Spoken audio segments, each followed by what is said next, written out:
20 of Rational Romantics, where we are chatting with Gemma Burgess, the showrunner of My Lady Jane. We are so excited to share this amazing interview. Gemma gave us so many details, told us a ton about what was coming in season 2, things about the casting process, stories from season 1. Absolutely amazing. Before that, we also have some things to discuss from the Bridgerverse, particularly about an alleged and potential spin-off. So stick around with us to the amazing interview, and first off, we're going to dive in with Bridgerton. So what are you thinking, Deb? I'm tired. I'm so tired. Because what the heck? What the heck? Okay, let's start from the beginning. There was an article on Deadline, which is a very, very reputable source for, casting announcements and just like entertainment news.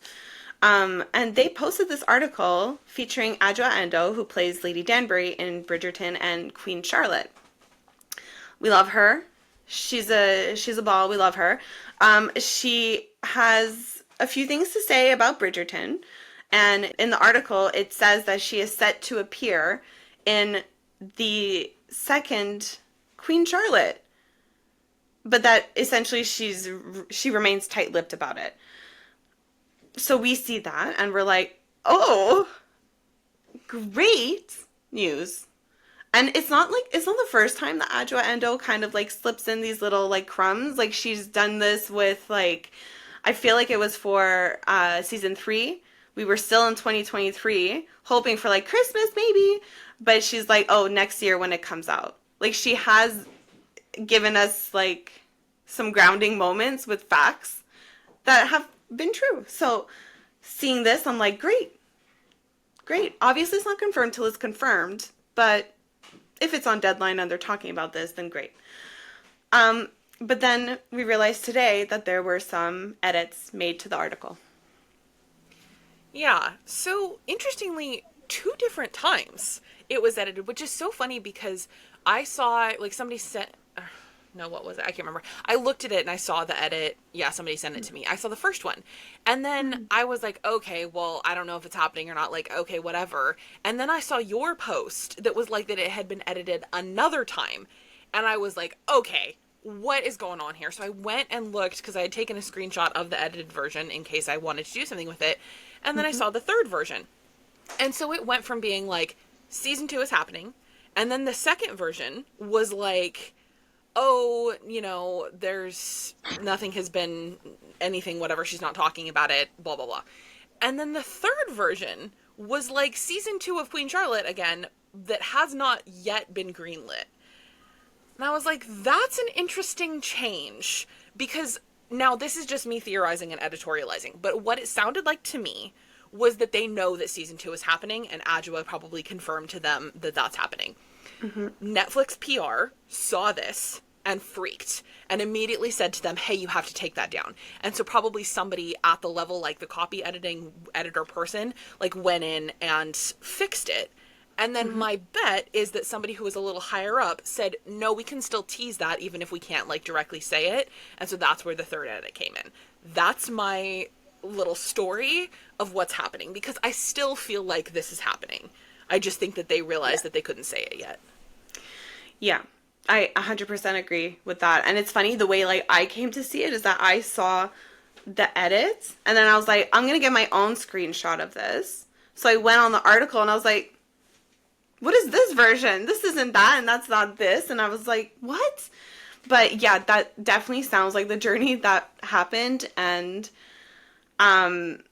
it seems like, yes, they must know something is happening. So they just went back on their tracks, but then pedaled forward just a little bit just to have like a semi-exclusive, but like just have that little edge on competition, which totally fair to do that. And like, it's funny now because like my job with the sporting team, this happens a lot, and it's like panic in the background. Like sometimes you post something you don't think is actually going to like have an impact or nobody's going to take it some type of way, but when it does, then you're like, shit, and you have to PR the shit out of it, and you're like, I need to edit, I need to remove, I need to, how do I want to post, like, it's just chaos behind the scenes, and I feel for them deeply because I'm like, that must have been a huge panic moment. Somebody's like heart probably sank and they were like, oh my God, what do we do? So wild. It must be wild, a deadline. So I feel for them. But yeah, I feel like it is happening, but it's like way, way, way too early to even say anything. So they just had to backtrack real fast. Yeah. Yeah. And I think that just, I kind of feel like maybe the actors weren't 100% clear because I think maybe some timelines have changed recently. Mm-hmm. Just like with the way Tom Verica was talking previously, like I think maybe we were supposed to know more about this earlier. And so maybe the actors aren't fully briefed, or they probably have been briefed, but they probably aren't like, it's hard to get dates in your head and then things in move and not 100% sure what you can talk about and what you can't. And Netflix is always very Mm-hmm. stringent, and so I think it's very easy for things to slip through the cracks and to be like, oh yeah, this thing that we're doing, oh shit, I can't say that. I mean, like, Jonathan Bailey just did that with the wedding. Like, Yeah. Yeah. stuff happens. So that's what this Well, feels like. yeah, and I mean that's the thing. It's like they're seeing everything as like a project, obviously, because that's what it is, but like if they're onto something else, like subconsciously you've got to think in your head that that other project is closed. So like let's say that, she just finished on season 4 and now her mind is now on season 2 of Queen Charlotte. Like in passing in conversation, it must be really easy to slip up. So um, yeah, I feel for them. And if you're right, I feel like that's a really good point that, Tom Verica really made it seem like we were going to know something in May, which we did not. So it's like, what happened? Something must have changed, and that's normal. So, I mean, it's fine. It's fine. But yeah, it's been a confusing time. But also, we can't take anything for confirmation until we get confirmation. So that's just the lesson here, I guess. Yeah, absolutely. Okay, so now let's jump into our interview with Gemma Burgess. She is the incredible, incredible creator of My Lady Jane. And just to give you guys a heads up on what happened with this was a two-take situation. And that's why if you're watching on YouTube, you're going to see we're in different outfits, different vibes completely. We had our first session with Gemma, but we had some technical difficulties with the platform, and that's okay. That happens.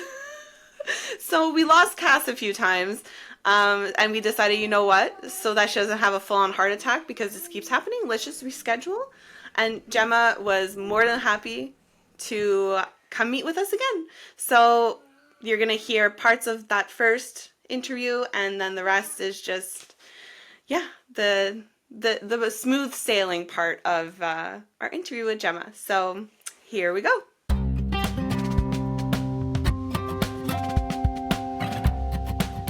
We're so excited to be joined today by Gemma Burgess, who is a novelist, screenwriter, and the showrunner and executive producer of one of our favorite shows of all time, My Lady Jane. Gemma, thank you so much for joining us here. Thank you so much for inviting me. This is such a pleasure.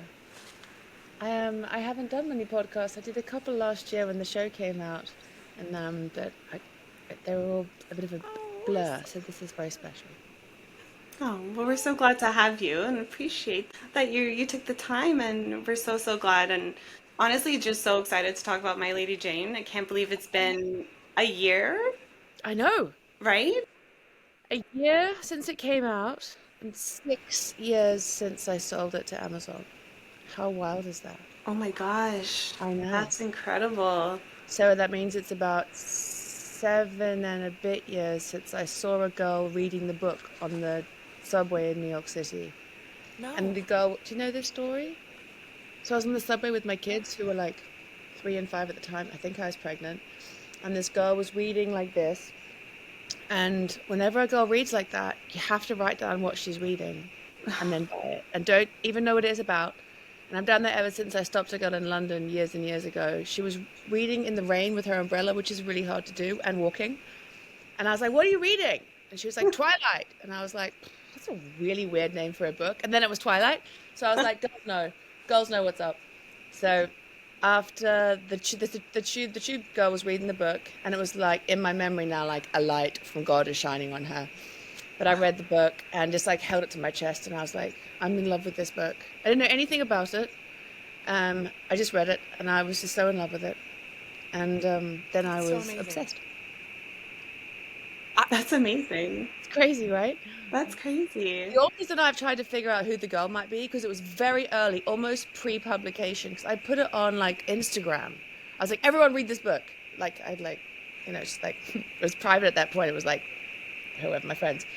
So it was at the point that I wrote that, they think that it wasn't out yet. So it might have been like a publishing assistant reading on the way to work, which is even wilder. And it would have been on, I don't know which tube line. Tube subway line. I'm in London now, so I say tube. But I was in New York then. Yeah. That's so fun. Honestly, you should do like a call to the internet and be like, find this person for me. I need to thank this You need to person. know. Yeah. Like, you know how your memory plays tricks on you? It's like in my memory, she's like got long brown hair and she's like early 20s. But again, I could have made that up, Yeah. Who knows? Maybe it was me. Maybe it was you. I know. I'm always in New York City. Of course it was me. And I'm always 20 years old, so. Yeah, same.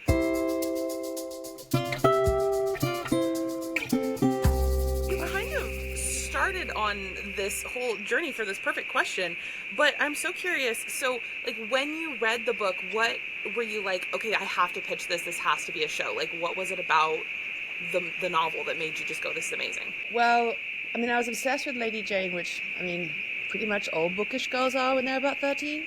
And the Helena Bonham Carter movie, and the painting, the doomed Victorian painting, the De La Roche. So I was obsessed with the stories for a very long time. And the tone of the book was just so incredibly smart and surprising. Taking the premise and making it really about bigotry and otherism was so clever. I just loved it. I loved their relationship. I loved everything about it. I really was like immediately like stalking the authors, but too shy to actually make contact. And I'd been pitching TV pilots for years and selling them, which is a really nice little job, particularly when you have like babies and small kids. But nothing was ever greenlit. So I sold like 9 pilots to like NBC, ABC, Bravo. And then every time something didn't get picked up, I'd go and write a spec, which is when you write something just out of your, just for free, but then you hope someone's going to buy it, and then I'd sell that. So I was making enough money to kind of think, okay, maybe one day it will happen. But I really, really wanted that green light. So I said, I've found this book, and it's like feminist action adventure, alt history, romantic fantasy, epic. And everyone's like, no one's going to make that. That's a nightmare. That's not going to happen. I was like, no, this needs to exist. It totally exists. It's going to feel like Robin Hood, Prince of Thieves, and like Monty Python, but like it's for women. It needs to exist in the world. And I was obsessed. That's so cool. And like with all of like those different like themes and like ideas floating around in the book, like how do you sit down with the material and think, oh, I'm going to adapt this for the screen? Like what's that process like to develop it from book to screen? So as you said, I was a novelist. I was kind of an accidental novelist because I was a copywriter in advertising in London, which is someone who just makes people buy things they don't need. It's like Peggy, right, in Mad Men. And I always had wanted to be a screenwriter, but I had no idea how. I knew no one who did it. It seemed impossible. It was like being an astronaut. And I would try and write screenplays. Like I wrote a screenplay when I was at college. I tried throughout my 20s. I didn't have the software, and I couldn't afford to just like blow money on the software. It's really expensive. And then I thought, well, maybe if I write a novel, I can then get that picked up and then write it myself. I was very, very naive, which is always good. There's like a line between like naivety and self-delusion and self-confidence, and you have to kind of like go around that Venn diagram. Um, so then I wrote a few chapters of a book and sent it to 10 literary agents in London, and I got 3 rejections. 3 said, "Can I read the rest of it?" And 4 just never applied. And the 3 that said, "Can I read the rest of it?" I picked the one who I thought had the nicest photograph. So I was like, what if they all want me? It's such a nightmare. It was not going to happen. And then I had to finish the book, but I was working full time. So I would write on the way to work. I'd write at lunchtime. I'd write at nights. I'd write weekends. I just wrote all the time. Didn't even know how long a book was supposed to be, like just everything that you're not supposed to do. And the book really has no plot, but it's funny and charming. And then I finished the book and I got a book for my agent, and then got a book deal with HarperCollins. And then wrote a second book. And then I was like, if I just do this again, but with an American publisher, I can get a visa and move to the States and be a screenwriter. Again, naivety and delusion and ambition. So also so then I got a book deal with Macmillan to write a 3-book series.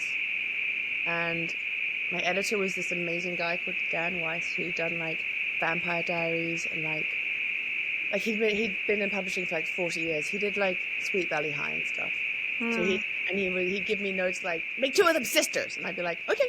So so while I was writing them, I had very small babies at that point. I had 1 baby and I was pregnant, and I began writing screenplays more seriously, just to try and figure out the medium. And the first thing I tried to do was turn my own first book into a screenplay, and realized nothing happened. Everyone just thought all the time. There was no like plot. And so I learned the hard way that it doesn't matter what people think, it matters what they do, which is a weird thing, but like I've been reading and watching movies my whole life and TV shows. I've never thought about it. I was like, oh yeah, first person present tense novels are incredibly interior.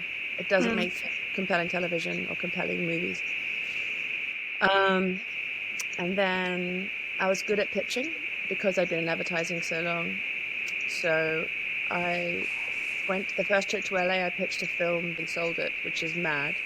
And then I was like, oh my God, I sold a film script. I'm definitely going to have, like, my movie's going to get made. And it didn't, because they buy hundreds and hundreds of scripts a year, just like, particularly in the teen, in like 2015, 16, 17, 18, in television, like ABC would buy like 100 pilots a year. And then make like, I don't know, 8 of them, and then put 3 of them on the air and then cancel 2 of them. You know, it was something like that. It was brutal. It was like being little turtles all heading to the sea, and then like a bird comes down and just picks you off. And I was always picked off. Oh. And so that's the journey. So that's also how I was just saying that when I tried to turn my first book into a film, I was like, this could definitely be a film. And then I tried to do it, and I was like, nothing happens. Why did I write this? It's all like, I think this and I think this, and it's just thoughts. And then like there's a lot of like, it was based on my own life in my 20s in London. So there's a lot of like having crushes on boys and going to parties and this kind of thing.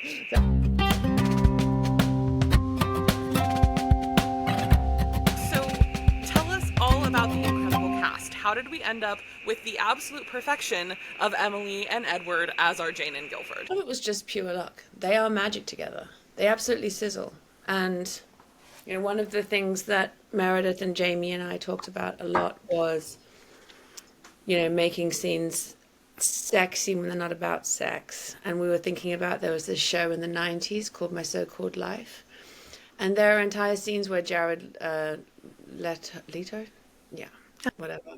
And Claire Danes are talking about something that 15-year-olds talk about like it's totally mundane, but they're just looking at each other's eyes and lips, and it's on, even though they're not talking about doing it. We were like, we need that level of I want to snog you at any time feeling, and they nailed it. They just also look so good together, and they're both exceptionally lovely and intelligent. You know, we just lucked out. That's amazing. Yes, they are very beautiful together, and they do have that, like, right from the get-go when they're kind of like snippy back and forth at each other, you're just like, whoa, okay, what did I just walk into? They're just phenomenal. Yeah. Did you cast one of them first? Emily, I think. Okay. Yeah, Emily. Yeah. We had to get Jane first, and that was tough. Um, it was really, really tough to find the right Jane, and then everything else kind of fell into place from there. But it was just the minute that we got to see her properly, it was her. Yeah. That's amazing. I actually met her, I think it was on my birthday. Met her in person on my birthday in 2022, and it was a very strange feeling because I was just like, oh, you are the person that's been in my head for years when I write this. Mm. Magical. That's amazing. Yeah. Meant to be. Yeah, very lucky. She's the best. She's just gorgeous. We were just texting the other day. Oh, so lovely. Well, and she's Yeah. gonna be Poppy in People I on know! Vacation, which I'm dying over. I love that book, and I love. Oh, know. she's so perfect. She's so perfect. She is. She's gonna nail it. Mm-hmm. So really, I mean, all of the casting is so dead on, so we can't forget that incredible supporting cast. Were there any roles that stick out in your mind as like, this was really easy to cast or this was super hard to cast? Ooh. I think we were very lucky to get Anna Chancellor, because Frances is a tough role, where she kind of is like the antagonist in the pilot, but she's not for the season. Like, the antagonist is Mary, but you only get a hint of the fact that Mary's a nutty sociopath, you know, with daddy issues, and a massive bigot. You only get a hint of that in the pilot, and Frances is the one working against Jane. But then she actually does everything out of love. So having somebody who can be funny and haughty and sexy and stern and terrifying, but also protect her, do all of that at once. I feel like every scene that she's in, it's like you're so focused and you're like, Yeah. what is gonna happen next? I love it. She can just like raise an eyebrow. Yeah. She's great. Yeah, flawless.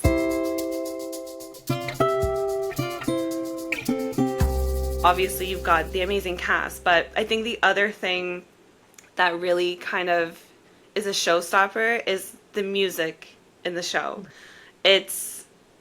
There's just something about having like that modern twist to like a period drama that just, I personally, we love it. Like, we adore it. We eat it up, and there's just so many great hits in this show. So how did you decide to pick a vibe or like a route to follow? That was so much work. That was 2023. So we worked with, it was Melissa Hardwick at Amazon Music, and then it was Catherine Wharton. They are geniuses. Our music supervisor was a girl called Kira Elwes. And then, so she would make these enormous, we settled on female swagger, which was kind of like the watchword. And sort of retelling history, the feminist point of view, so why not retell musical history? We worked with Kira Elwes, and then we had a music editor called Alessandro Apollini, who was just so patient, and I'd be like, can you try these 11 songs over this scene? And he'd be like, because it's like so much work. Like, he's like splicing together bits, and he's losing bits, like all this stuff that I don't understand. I don't speak music. So it was a lot, and then we would try them and try them and try them and think about them and think about them. So every single song is unbelievably like prepared. And then when it came to, we really wanted to, get a lot of English songs and get them covered. The problem with I really wanted lots of 60s music. Once we heard the original 60s songs, just over the early cuts of the pilot, they're very, very male. And they didn't give good songs to the girls in the 60s in England. They just didn't. Like, and if they did, they were like, I'm in love with a boy, or whatever. Like, they were kind of lame. Not all of them, like, obviously. But for the tone that we wanted, for that swagger, there wasn't a lot of swagger. So I think Kira came up with the idea to get modern artists to cover it. And I was like, yes, without question. Then we had to get permission from the artists, of the songwriters, the original songwriters, and didn't always get it. But I don't know if I should say who said, because they were wrong. We would write charming little letters to them, and then they'd say yes, and then we'd pick the band, and then there'd be negotiations, and then, it was fantastic. And I met some of the groups. I met Chinchilla, and I met them at the London premiere, and they were awesome. What I loved the most about this whole process of making the show was that everybody was really enthusiastic across the board. You just get a bunch of creative dorks together, and they get to make something that's slightly insane and was made with so much love and like this earnest enthusiasm. And that's just so lucky. It was brilliant. Anyway, I'm digressing. Music. Okay, so then, and then also, of course, we had this amazing score from Rael Jones. So originally as well, originally we were like, let's use like Tudor music. This is before Bridgerton came out. I was like, let's use Tudor instruments. No, no, no.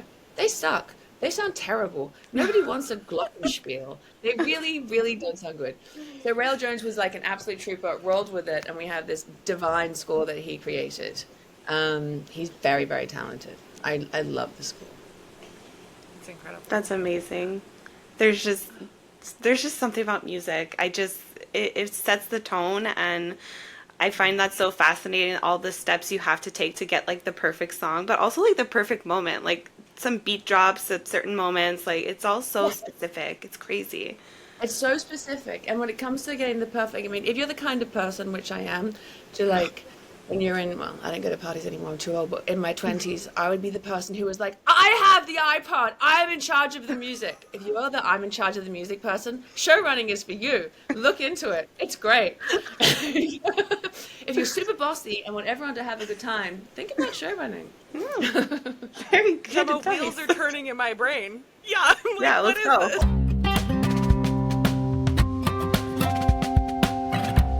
So I loved you were talking about like telling history through this feminist lens, which obviously we adore. But I mean, obviously you're never going to have true feminism without queer representation, all those things. And as a queer woman myself, I responded so deeply, like when Fitz says you can't ban people. Like I found that line so revolutionary I and remember, just I think you so. tweeted about that. That was the first thing I saw you ever wrote. And I was like, so glad you saw that. Yes, it was so, so important to us to have that. And, you know, Jamie is strong advocate for queer representation. Oh, no, you've frozen. Or have you just both paused with emotion? I'm just wrapped. I'm like, Okay.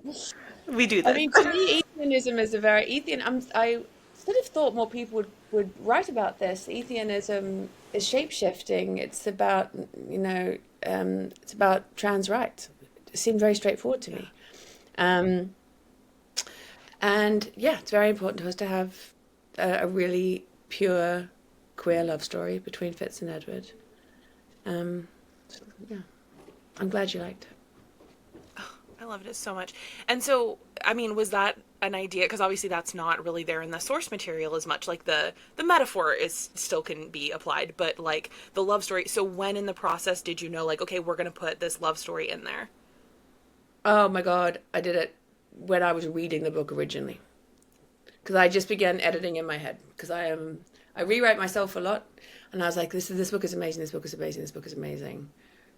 I don't think that this character doesn't work for me, and I think if I was doing it on screen I would need to do this, and I began doing it in my head like that, like just like weeding things out.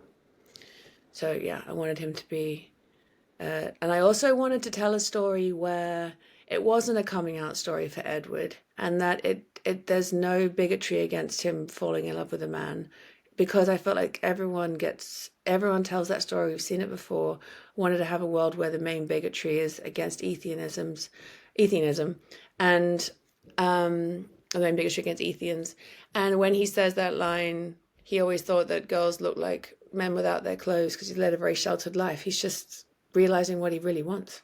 And it was just supposed to be like, everyone's welcome to this party. Nothing's going to traumatize you. You're not going to watch a coming out story that might make you feel bad. You know, it's going to be lovely.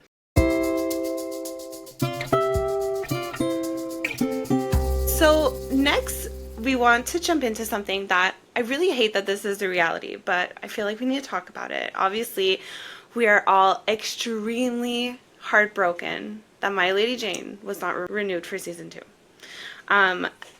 There was a riot, a revolution. There still is. We're still talking about it. We still love it You need deeply. 120 signatures, the petition that was set up. Exactly. Yeah. So that's exactly what we wanted to ask you about. How's that felt, that support? Because everybody rallied. I get lovely, lovely messages. It was the ultimate comfort. It was because to work for like 5 years on something, have it be in the world for 7 weeks, and then have someone say, we don't want any more. And I'm like, I don't know what more we could have done. We have 95% Rotten Tomatoes, all Yeah. these signatures.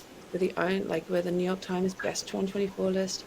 I feel like we did a really good job, Mm. and I think that the show made people really happy and made them feel good about themselves and the world. And knowing that is really the only reason to do this, like genuinely, like uh, that's the only thing that really drives me at this point.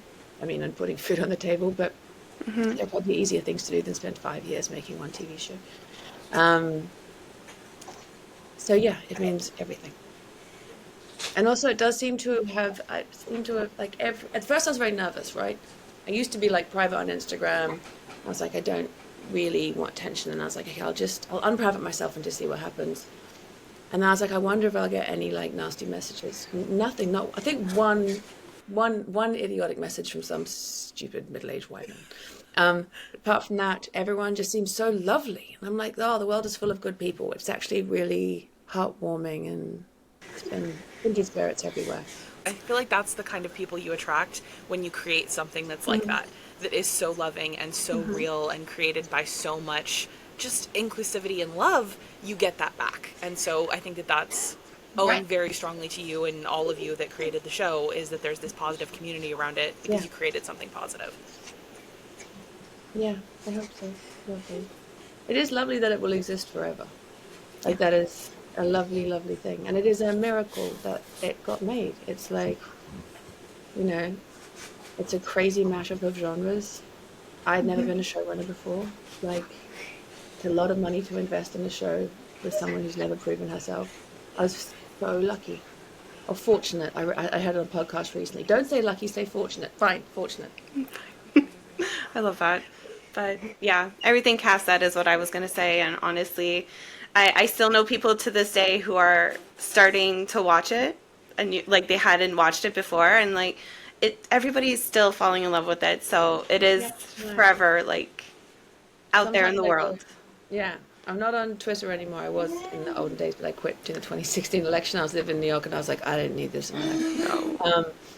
On Instagram, and then like I think Instagram puts you automatically on Threads. So I pop over to Threads every couple of days, and I just do a little search for My Lady Jane. Hmm. And if anyone's mentioned it, I'm like heart. And then someone's like, I didn't like it, and I'm like, I'm not gonna heart you. No. Um, So rude. yes, so So rude. rude. Why do you just say nothing? Why be negative? Um, yeah, it's lovely. That's Well, amazing. that's the thing too. I just want to say it's always so nice when the creators like yourself will engage with fans too. Like I remember the first time you answered me, and I was like, "Oh my gosh, what do we do with this?" And it's just like it's so heartwarming because all we want to do is tell the people who make these beautiful things how I beautiful it know. is. But So it's really I'm nice. just the same. Like I've written to, and I particularly write to authors. Um, I wrote to Lev Grossman when I read The Magicians, and I mean I've written to a bunch of authors, and when they reply, I'm like, great, love them, and then they reply, I'm like, they suck.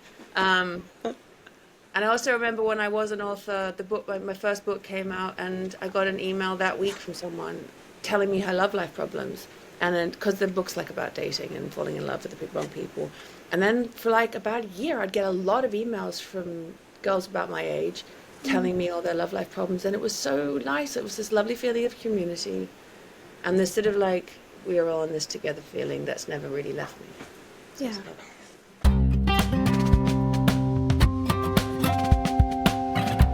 So reflecting a little bit on like maybe what could have been with the season 2. I remember you did like in your stories you shared about like 90s music wanting to be like where you guys were headed with season 2. So what songs are you like I wanted these so deeply in like a season 2 soundtrack? Oh my God, I can read them to you. I've got a Spotify playlist. So I really wanted 80s and 90s songs, not the obvious Britpop songs, maybe one Oasis. It's great. Um, and I really like new wave. I really like Roxy music. I think Everybody Wants to Rule the World. We would have wanted to do a female cover of that. Love that song. Um, yeah, there's so many. I'll send them all to you if you want, rather than just hear and read them out. Yes. Yeah, I just wanted songs that, I don't know. I really, really like making playlists is the other thing. if I'm writing something, I'm making a playlist for it. Part of it is probably procrastination. Um, but it ends up in the show, and that's fine. It's amazing. I love that. Yeah. I am also everything I write gets a playlist, but mine never goes anywhere or does anything. It just is in my head, so it's fine. It will. Now that I did mine for a long time, it will. I love that. Yeah. That's the motto of this. That's like the story. You just do the playlist. You never know what's gonna happen. Yeah. One day you might be on a podcast telling them about your playlist. My playlist, yeah. Yeah, I love Sometimes I that. find an old playlist, like I find playlists for pilots that I sold like 8 years ago, and I'm like, I don't remember anything about what I wrote in that pilot. But I remember the playlist. Nice. Yeah, that was a really good playlist. Probably should have paid more attention to the pilot. Huh? No. Well, that's where you find inspiration. That's fine.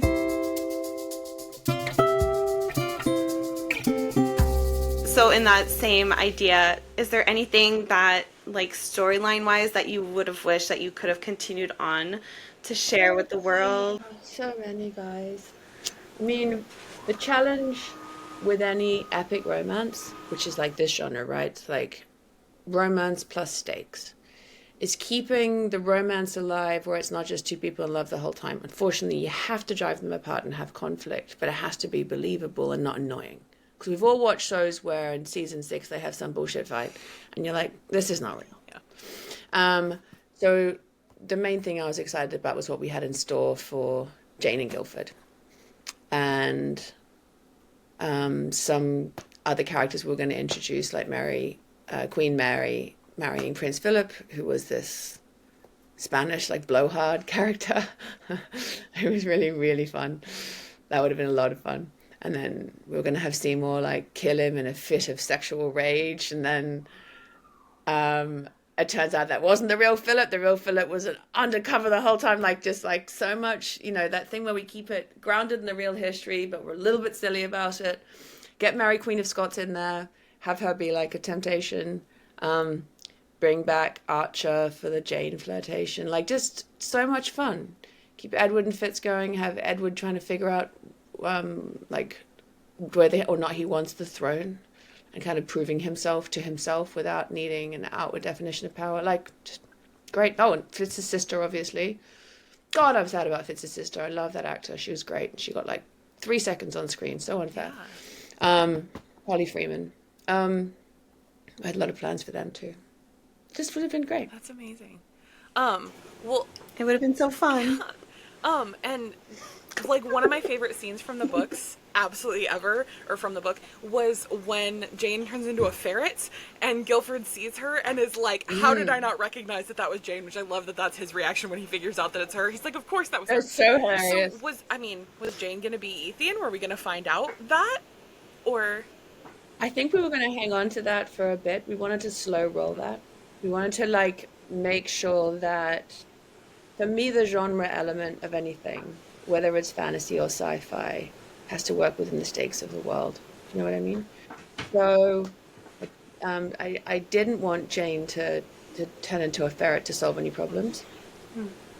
I wanted her to turn into a ferret at the right time and figure out a reason that she had repressed it so long. Same with Edward, actually. Yeah. That's amazing. Oh, I love that so much. Yeah. And also how many transitions, we call them transitions when they change, how many we could afford. Because they're really expensive. That's very fair. CGI is really expensive. Then my favorite transition in season 1 is the one where we do it in shadow of the horse. It worked so well. You know the one when, like, Francis is spying? Yes. It's great. It totally works. So good. It's So wild. good. Was there, like, a funny memory or, like, a special moment that, like, you always remember from season 1 and all of that on set? Like, do you have a good anecdote? Like 1,000. I mean, I would cry on set laughing. I was laughing so much I'd start crying. So that happened a lot. Do you know the dinner party? I think we've talked about this before. The dinner party scene in episode 4, when there's the poison. So there's a lot of different things going on at that table. There was one more thing going on at that table that it was too confusing, that it was very, very funny, because we had Francis pleasuring Stan under the table with her hand with the codpiece, which has like a little thing you can sip into. So it was just like, it was so silly. You didn't see anything. You just saw her head moving slightly and the look on his face. And we had to wear masks. So I was standing next to Jamie Meredith, and we were all laughing so much that tears were pooling over top of our masks. But ultimately, it was so distracting. Don't give a hand job at a dinner party. That's the lesson. It was so distracting from the poison that it kind of ruined the stakes of the scene. So we had to lose it. I'm still sad. Or sometimes like, I should try and figure out an outtake or something. So that was one of them. That was really funny. I think you probably know by now that when we filmed the execution scene at Dover Castle, the weather was so bad that we had to abort mission, and Meredith and I just walked around this 800 or however old it is, I can't remember right now, castle, freezing cold, hundreds of crew, all these freezing extras, which was just terrible. We had to keep everybody warm and just wait for the weather to get better, and it didn't. I feel like I saw a video of you posting, like a behind the scenes of that. Yeah, I did. It was so sad. We were like, memories. Yeah, look at the production value. Yeah, we said that a lot when we were somewhere really nice. We pretended that we'd build it. But we were like, look at the production value. But like when we filmed at Herspensoo, which is that beautiful big castle with the moat, it was so bad at night, which is when Jane and Guildford's carriage arrives and Seymour runs out with the ring. And then also the same night we filmed the one where Mary arrives in episode 6 and 7, right? It was such bad weather. We could see like 4 thunderstorms and lightning storms around, and had to just like track storms like we were in that Twister movie to figure out if they were going to come towards us or go away from it. It was a lot all the time. The weather was the antagonist of the whole season, really. That's wild. Truly. Oh my gosh.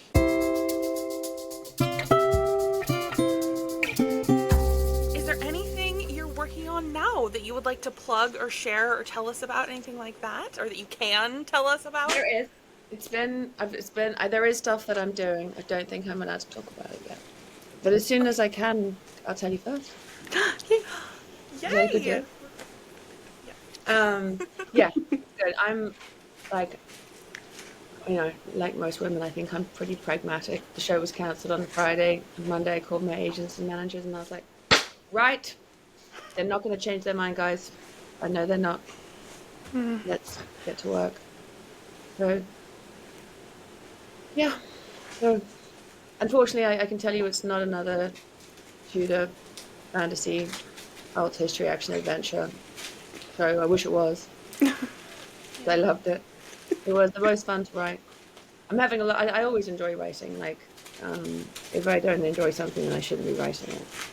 So I'm really enjoying what I am writing and what I'm trying to create and imagine right now. But I mean, My Lady Jane will always kind of be a perfect experience. It's like, even though it was cancelled, it was still perfect. It would have been worse to make something that wasn't what I imagined and have that be cancelled. That would be heartbreaking. You know? That sounds very Pollyanna. We feel very similar though. Like, it's such a perfect, like, as it is, it's just so incredible, and I can't even believe that we got this gift in the world. So thank you so much for giving it to us, because it's truly so one of the kind. most perfect, incredible things. Yeah. Oh, thank you. I fully agree. And I know that whatever you're working on now is going to be just as, if not more, incredible. So we're so excited to see and follow along. So I hope so. What if it sucks, you guys? well, I mean, I hope so. I think it'll I be don't fine. believe that's possible. I really, Yeah. yeah, I just want to make things that make people laugh and feel good. Feel something. Yeah. Yeah. Well, mission accomplished so far. So far. There's still more to come. But yeah, just a huge thank you. Thank you for doing this twice. No, thank you for inviting me twice and not minding that I was so late last time. And it's really nice to talk to you. I do feel like I've known you both. There's this funny thing with Jane, like with My Lady Jane people. There's a connection. I've noticed it a lot. Yeah. Like, it's lovely. I'm so grateful to you guys. Thank you for watching the show.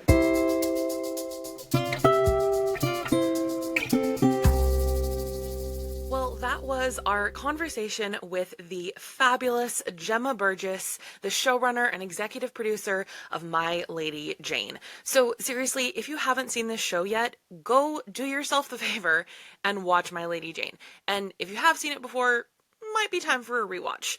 So we are just absolutely so grateful that Gemma came and talked to us and gave us all of these incredible details that told us so much about what season 2 would have been. And even though our hearts are broken that we don't get a season 2, obviously season 1 is, well, it's pretty much perfect. So we're so grateful that we have it. Go show some love to that petition and click on to save My Lady Jane, because who knows? And if nothing else, it shows just how much we love this show. So thank you again to Gemma, and thank you all for listening. We will see you next week.